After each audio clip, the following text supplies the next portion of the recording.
Yes, Mr. Moran. Thank you, Mr. Chairman. I offer an amendment along with the gentleman from Illinois, Mr. Schrock, that would help restore some of the funding to the off-system bridge set-aside for states that choose to participate.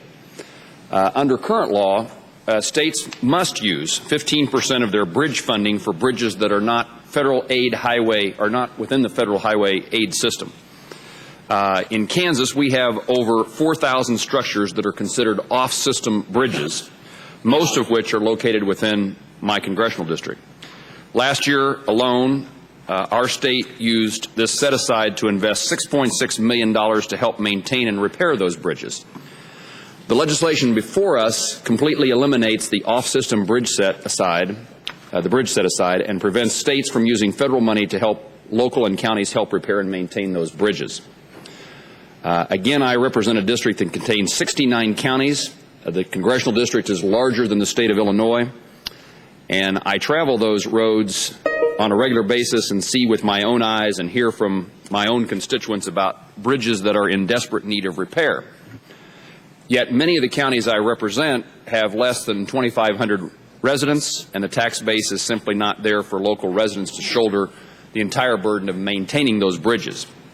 I would guess that many members of this committee represent rural areas of the country that would have similar concerns.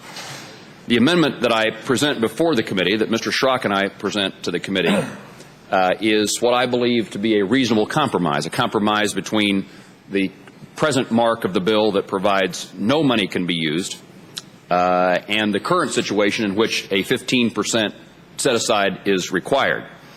I'm hoping that I can convince the chairman of the full committee, the chairman of this subcommittee, that this proposal has merit. Simply, it would allow states the opportunity, the option, to use up to 5% of their funding for off-system bridges.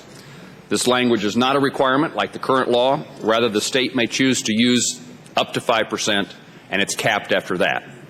Mr. Chairman, I believe this to be a compromise. I know the chairman has concerns about money being diverted from major bridges in a rural state like mine. Most of our bridges are rural and are to be maintained, built, and repaired by counties and cities that lack the necessary resources to do so. I would reserve the balance of my time, but be happy to respond to any questions.